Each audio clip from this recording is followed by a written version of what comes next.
Some leaders leave footprints, others leave libraries. You're tuning into the Authors on Mission podcast, where industry giants become literacy legends.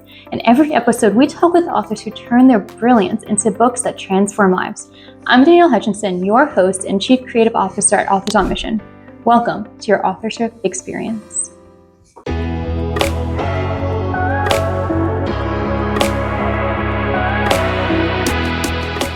Hello and welcome to Authors on Mission, the podcast committed to bringing you insights and strategies from established experts who've achieved remarkable success and wrote a book about it. I'm your host, Danielle Hutchinson, Chief Creative Officer at Authors on Mission, and today we're diving into a world that many hear about, but few truly understand. Our guest has had a front row seat on the rise of the internet pornography industry, producing an astonishing over 3,792 scenes over a 16-year period with many industry giants, including Brazzers, Mofos, and Digital Playground. After beginning as a journal diary during this period of his life, he created this unfiltered memoir, Filthy, and it went over a very long journey publication. So I'm excited to talk all about your very unique and fascinating career and also the writing process here. Without any further ado, please welcome to our podcast, Vic Lagina. Welcome. Thank you very much for having me. Yeah, it's a pleasure. Like I mentioned when you first popped on here, it's my first time interviewing somebody in this field, so kind of excited to dive in and learn a little bit more about it. Before we dive into the content, I was wondering if perhaps you would speak a little bit about more of your background, perhaps some details that I'm sure I left out a ton there. And also, what led you to make the decision to take your journal and publish it into a book? So my background, I grew up in the suburbs of Philadelphia. I loved TV, film growing up, video games. And when I graduated high school, I went to school at Syracuse University and got my degree in TV and film production. After which, after freezing my butt off at Syracuse, I went down to South Florida to warm up and was working in the corporate world, corporate commercial production as a production assistant. And then I went back to school to get a MFA in TV and film production. And from there, I was producing these corporate videos. I was teaching college. So you have to ask your question. The question is, where did it all go wrong? So I had met a model on one of our jobs in Jamaica, and we got intimate, and she said she wanted to move to LA. So I decided to go with her because I really wanted to make TV shows and movies. And LA was the place for it. But LA is a tough town. And I was overqualified for a lot of the jobs that were there. And my girlfriend was not the most ideal partner, and she stopped working. And so I was accumulating a lot of debt. And one day I saw an ad on a website called adultstaffing.com. And this Mexican lad wanted to shoot a porno movie. So I BS'd him a little bit, and I told him I could help him with production. But I lied a little bit and told him I had experience in the porn industry, but I didn't think it was going to be that difficult. And to be honest, it really wasn't. But my first shoot was in April of 2002. And that was a very interesting day. First day, we shot 4 scenes, one of which included Ron Jeremy. That's one way to I guess, pop your cherry in the porn world by shooting the hedgehog. But it was I guess the reason why I call the book Filthy is because it was kind of a filthy day. I definitely felt like I stepped over a line in terms of now I'm into the dark side a little bit. And I felt like I needed to shower when I got home, that was for sure. But I think it was when someone started smoking crack in one of the rooms. That's when I was like, okay, this is a little bit of a seedy job. But that was also a point where I thought I could make the business a little more professional, at least my sets. Coming from a professional world, I didn't think because we were in that industry, it didn't have to be so seedy.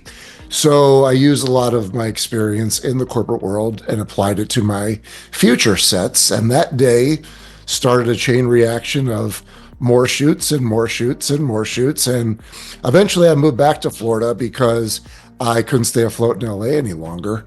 And I knew where to find the leads. I went back to corporate, but porn paid quicker and more. And this was around the time when the internet was starting to boom.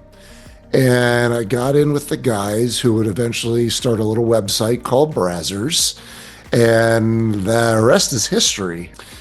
Yeah, they took over the entire industry, and I was a big part of that in those early years. So that was the origin story of Vic Lagina. Well, it's funny to see how you kind of stumbled upon it, even, bullshitted your way into that first gig, which is kind of funny. It seems almost like a sitcom episode, but it was your life, right? Like you just Yeah. kind of, came into this world. And I mean, years and years later, here you are now, having written about it and built yourself a name in the industry too, which is pretty cool. Yeah. So going into the memoir a little bit, I was reading into it a little bit and I saw you kind of talk a little bit about having a conflict between turning corners, making better life decisions, but also wanting to stay in the industry too. It was a big decision, it seemed like to you. So do you mind just explaining a little bit about when did you realize you wanted to start turning those corners? And was there anything leading up to that? Well, yeah. I mean, poor life choices, especially with partners. Relationships in the porn industry didn't come easy, especially when you are just a producer and a director.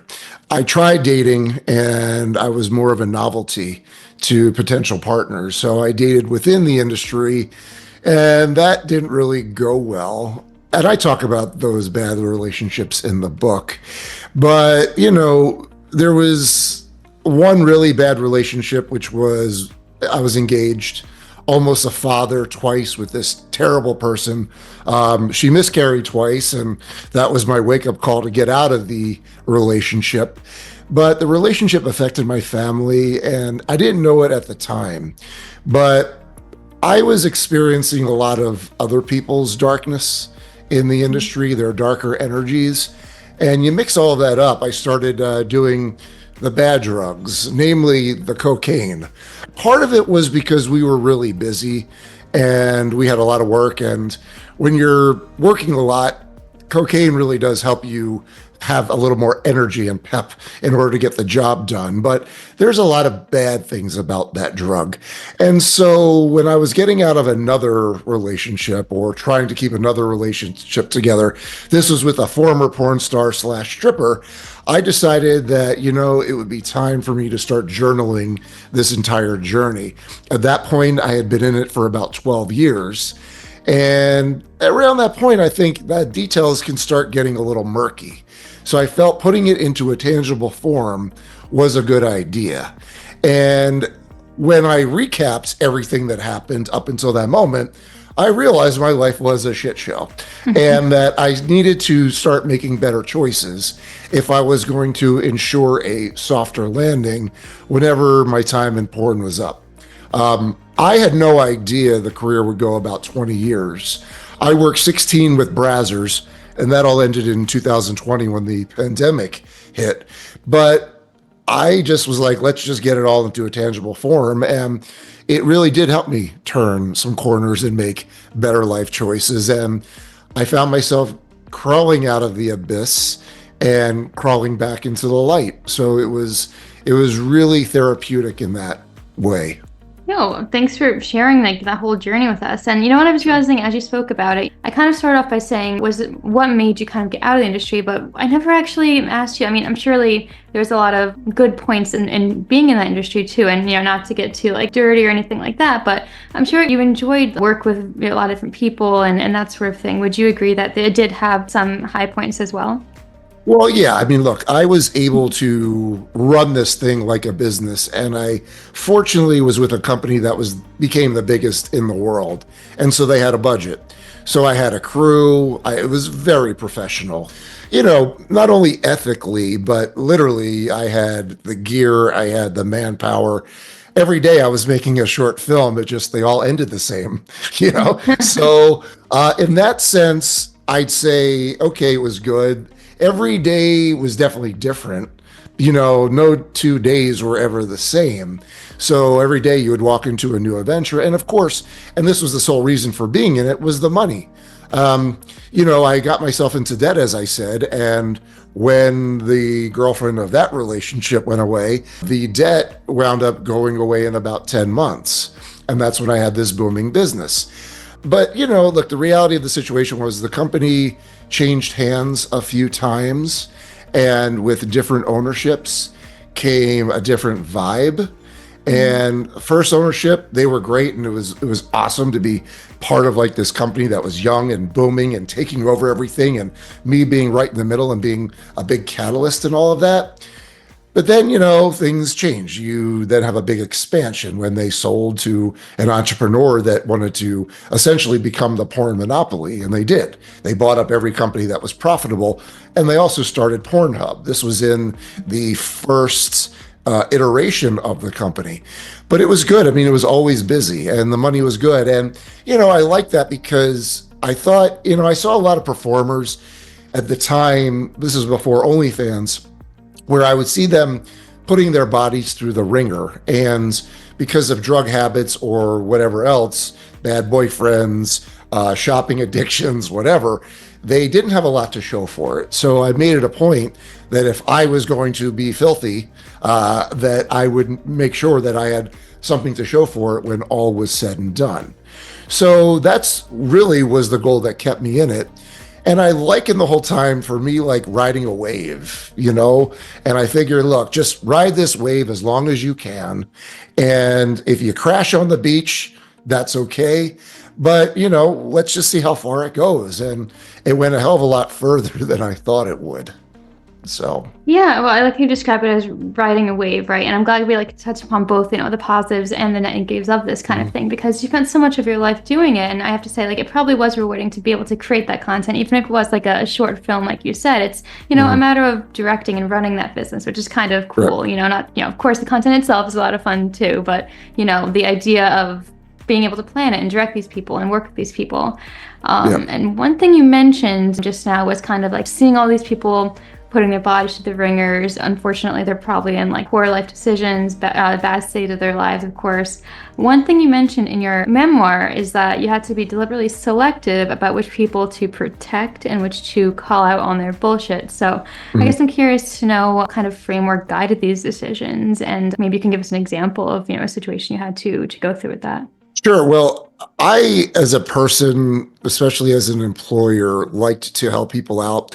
The problem is the porn industry, especially from my staff, it doesn't attract the best type of people. Some people want to be closer to the element. Others were, look, this is a job, we're going to make money and be professional. And I did have my share of good employees. But the ones that I helped out, and I continue to try to help out, and I saved their jobs, that were really trying to screw me over and take my job, or were doing things to make things difficult for me, those are the ones that I call out. A few employees of mine, a few people that I got into the company that wound up taking the work away from me because they had their own ambitions and their own aspirations. So, look, this went through a full comprehensive with my lawyers, but I didn't want to castrate the book, because I think when you're talking about a memoir and an autobiography, it's very important to be brutally honest, especially when it pertained to myself. But I didn't want to just make it too clean. And for those that screwed me over, yeah, this is a little bit of my punchback. So others, though, especially when it came to stories that went a little sideways in the bedroom or in personal relationships, I didn't want to throw them under the bus because there was no reason to. So that's why I felt there was a need to protect some people, and some I just didn't care. Like, I'm going to let you up in this book, and I do. Understood. Yeah. And well, to all the authors listening today, that's also something that we can apply to our own writing too, right? When to decide who do we explicitly speak about in our books? Who do we protect, right? It's kind of like an ethical framework like you were mentioning. So yeah, it's a matter of deciding who should be protected, who shouldn't. Kind of transitioning then into the writing process of all of this, it must have been a little bit complicated to take so many journal entries and consolidate it into one book. How exactly did you go about doing this? So when I exited the business in 2020, I mean, I had bought my second studio and it was very important to try to keep it running. So at that point, it was getting the OnlyFans models in, but it wasn't working out. So when I decided to sell the studio, before I took a tenant in and then we sold the building and the studio, that was in 2022. And that was when I had a lot of time on my hands to figure out what comes next in the world of Vic Lagina. So I sat down and I was like, well, let's commit to making this a book. And I gave the journal off to a buddy of mine who I lost touch with, who he had definitely a porn interest. And because we lost touch and he was a lawyer, I asked him, do you want to read this? And he's like, yeah, I really do. So he read it and he goes, dare I say you have something very interesting here. So that gave me a vote of confidence. But as much of a shit show as my life was, and as much as I thought it was interesting for a reader to understand what it was like to walk in my shoes, I wasn't sure that was enough to sustain a reader. So what I did was, when I decided to commit to writing this book, was just not write more about me, write more about porn in general. And I wrote a lot of side topics. I talk about 8 or 9 people who died that I knew in the industry, and that really set the tone of the humanity and the darkness of the book. I also dug out some of the crazier shoots from my archives. And in doing so, I was almost like time traveled right back to that day. And every feeling and every emotion of what was going on came back to me in a flood. So the prologue and the epilogue and one entry in the middle are literally fly on the wall scenarios of what it's like to direct and produce chaotic porn events, which is what the prologue and epilogue was. And then I had, the 9 lessons of Vic Lagina's School of Porn, where I talk about the things that a producer or someone may encounter when they are dealing with it. And what I wound up doing was just assembling it all into the narrative of mine. So if my narrative ever got stale, we would divert into something else, one of these side topics, to keep the reader going. And that was the rough manuscript that I did in October of 2022. But then that was when the editing process really started. So the real hard work, like when I finished this, I was like, okay, we'll be making this book in about 2 to 3 months. Way off. Sorry, my dog is barking. She's a Doberman and she likes to bark at things. So hopefully your listeners won't be too distracted. But yeah, that last year was the hard work where you're really looking at every word, every pace of everything and getting it to such a strong, tight narrative for it to be a book that I could say I was proud of. Yeah. And, speaking of, the tight narrative, you did mention that you had to cut it down like significantly. You mentioned that, you had to think about writing with authority, cutting out repetitive words like that. So that being said, what was that like for you, that editing process? Did you find it frustrating or learn a little bit from it? Or? When you go do a pass like 50 times through a book, you start getting sick of it. But what I noticed was, so the first guy, my lawyer buddy, he gave me his general ideas. And then another lawyer buddy, he went through it all. And he was the one who hates the word that. This was something he was taught in law school, that the word that is not really necessary. So, we cut all that stuff out, but he helped me a lot in paring it down. But he said, I think you really should get an editor to help you in ways that I cannot. And so I reached out to an old film school buddy who happened to write a few books, who has I guess, I don't know if he's got a master's at Columbia in writing, but he really helped me pare this down. And he said, you are a professional in this, you're an expert in this, so write like one, write like a professional, write with authority.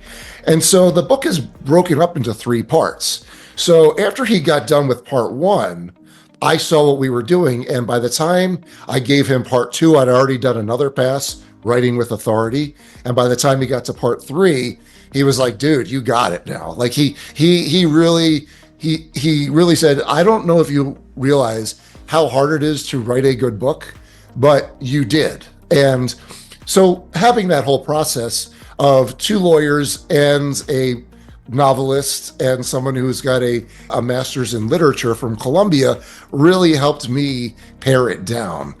But once it was done, then it had to go to the lawyers. And that was the final phase of the editing process. That's interesting because, I've spoken to a lot of authors on this podcast, and of course, we always have the editing talk, right? Was it frustrating for you? What did you learn from it? That kind of thing. But not a lot of people do usually have to go through lawyers. Of course, for your sake, you're mentioning real people, talking about their stories. What was that like for you? And would you offer any types of advice for people who might have to go through the same situation? Well, I'll give people free advice. This is advice that cost me a lot of money because it was a full comprehensive. But lawyers told me that there are three words that you really need to adhere to. Not easily identifiable. So if you talk about someone and you think that they may cause you problems, like my ex-fiance, and she sure resurfaced during all of the about to be released time frame, there was nothing about her that would be easily identifiable. So they said, like, look, libel, defamation, it's costly and very difficult to prove. But if you're talking about invasion of privacy, someone can get a lawyer to work on pro bono and, they can make things difficult, but not if you write something not easily identifiable. So that would be my advice that I paid a lot of money for. And that could help writers if they are writing things where they're talking about personal experiences and they don't want to get in trouble from someone they're writing about. So what exactly makes it not easily identifiable? Are we talking about like changing your hair color, or how do you disguise them, right? Change the name, don't talk about where they're from, change description, things along that nature. I think that's all you really need to do. I mean, I talk about one relationship and the person had a child. We changed the gender of the child so it wouldn't be too much of a tip off of who it was. But that was really it. Besides that, yeah, it's just painting really with broad strokes, But going back to the editing process, I'll tell you, I know that it was working because when you do a pass and you're like, I got to do another pass. But then when you're doing it and you're like, whoa, this is really flowing. This is really good. You start getting juiced up and you're like, okay, let's do it. Of course, there's always like that pass upon pass where you're trying to catch the typos, which are like the cockroaches of the publishing world. So that was also it. But I really, and I can still do it, really enjoy reading my book despite having go through it 100 times. Yeah, I mean, like for you, for sure, I'm sure it's kind of like a walk down, the good old times and all that, in addition to the more difficult times, of course, too. And I mean, I was going to say, I mean, just the general nature of your book, everybody's curious about this topic. So they're going to want to pick it up. They're going to want to read. All in all, I can see how this whole process, however, it might have been a lot of different rounds to the editing, definitely came out on a good side. I'm wondering, since it's been released, have you received any type of feedback on the book or any type of opportunities pop up when now that it's been out there? Well, yeah, people like it. They like the audiobook too, which I narrated after the lawyers got done with it. But yes, I made sure that the whole presentation of the book was well done. Like one of my lawyers, he told me, he's like, look, if you're going to self-publish, it can't look self-published. So the whole layout of the book, I spent a nice penny on just to be sure that like the layout looks good, that it looks professional, that it's something that that a reader, if they're going to spend their money on it, would say, oh, this looks really good. Like, wow, like they're going to be okay with working over their money and doing it. So I got a lot of feedback on that. I got a lot of feedback on the content itself, the humanity of the content, the fact that sometimes I made some readers cry, and I was able to touch them on that level. The biggest challenge I would say I had is, to think that a pornographer could release something of quality and of merit. There's a lot of people that have written books in my industry, mostly performers. And to be honest with you, it's like vanity fluff. It doesn't get gritty. It doesn't get real. It doesn't get really honest. And I think when you're writing an autobiography, it's most important to get your hands dirty and to reveal some really dark, brutally honest things. And that's what I aspire to do. You have to be fearless when it comes to it. You can't care what people are going to think.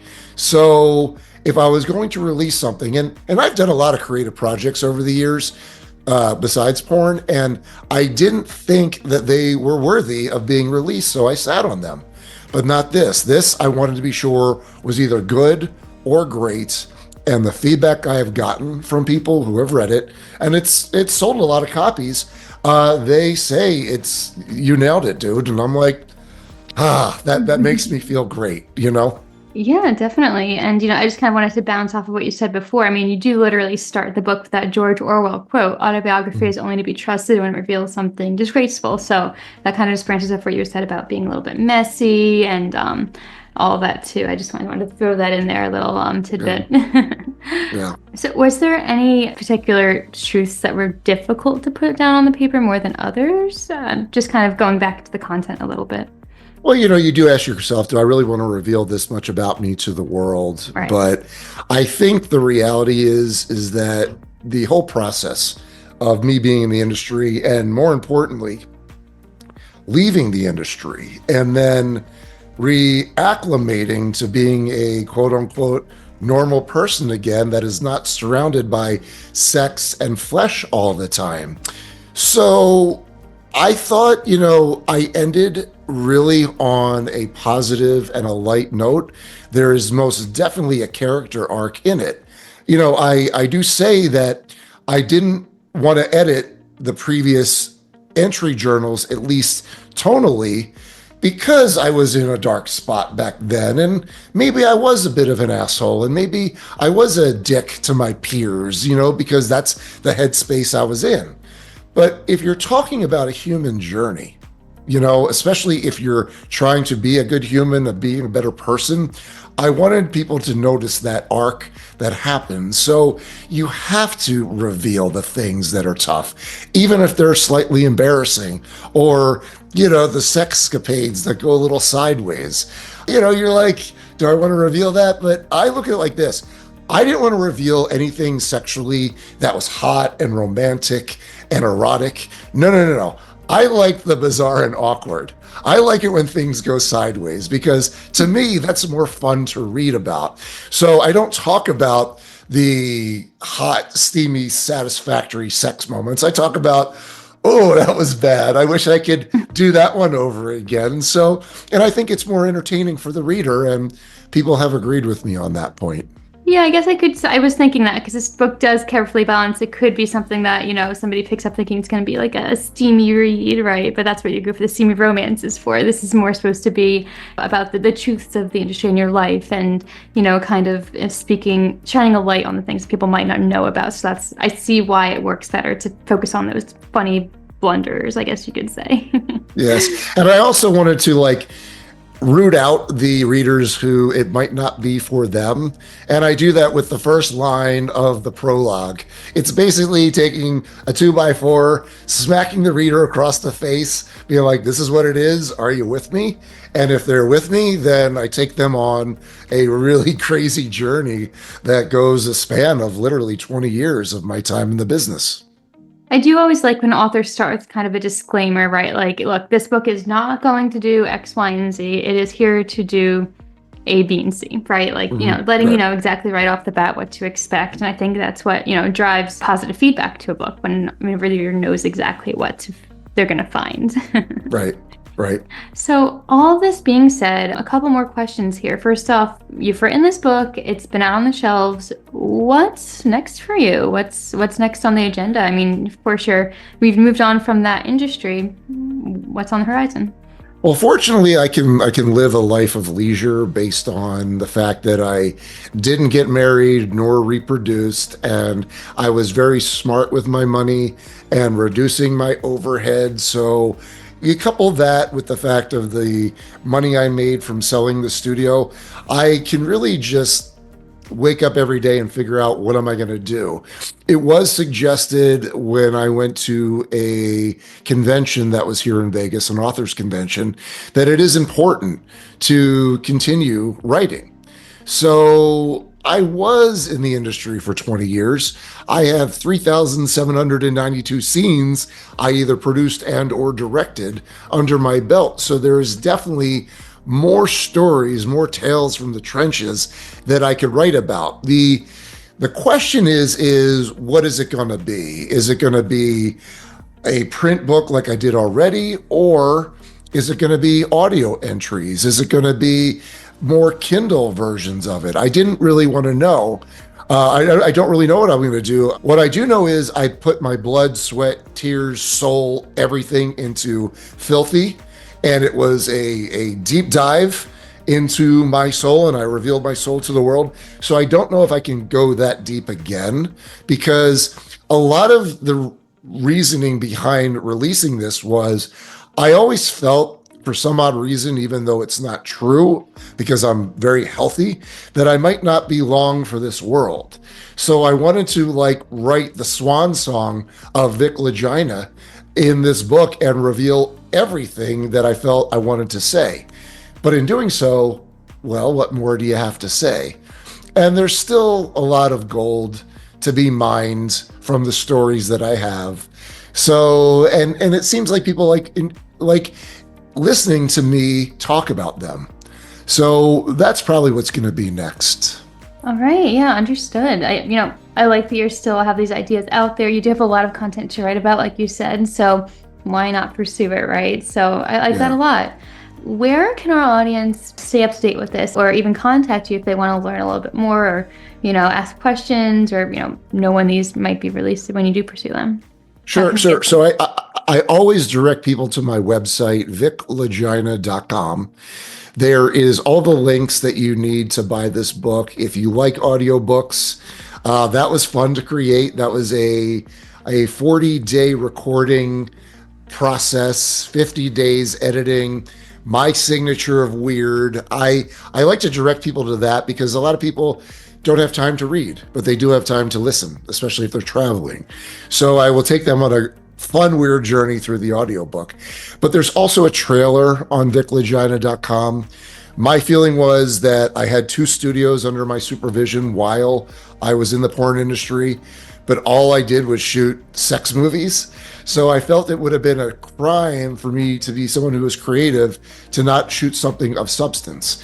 So I shot this. It was supposed to be a movie, but I wasn't really thrilled with the editor, his cut really. So what I did was I created a trailer for the book, and it is on viclagina.com, and I think people should check that out to get an idea of what it is. But my Twitter and my Instagram, they're on there. I love it when people reach out. I love it when people tell me their thoughts, respectfully, of course. And people have been. They've been appreciative of my honesty and being real and being human and telling a story that they really didn't quite know about. Yeah, I think first off, it's great that you have these resources for everybody to, reach out, ask their questions. Like you just said, it is something people don't always know about. So it's cool that you do that. So we're going to put all the links in the description box. So anybody listening today, when we're finished, they can click on it, find out some more information.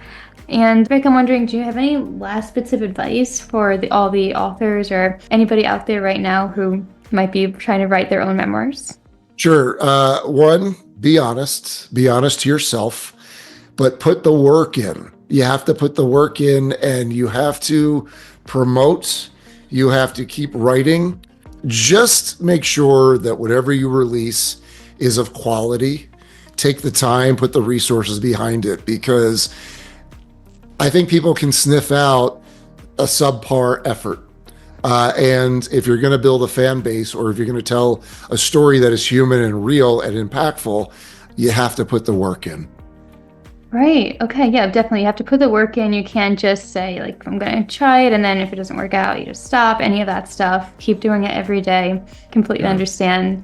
Honestly, thank you so much for coming on today. It's, like I mentioned, not a topic that I've, been on the show before, but I think you've probably gotten that a bunch. Like we've talked about, Mhm. people don't know much about this, but it's really cool that you've shown a light on it and that people are, who are naturally curious or want to know a little bit more about it or are just interested in memoirs in general have learned a lot about this in this podcast today. So thanks again. Thank you for having me. Of course. And to all of our listeners today, through his unflinching memoir, Vic really has done what great authors do, turned personal experience into universal insights about work, relationships, finding purpose, even in the most unlikely places. So again, as mentioned before, you can find the books on the links in the description box. You can also connect with him via social media.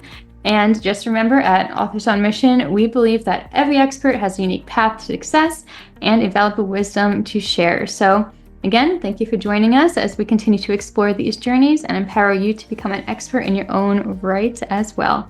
Until next time, keep writing, keep learning, and stay on your mission. This is Danielle Hutchinson reminding you that somewhere, someone needs the book that only you can write.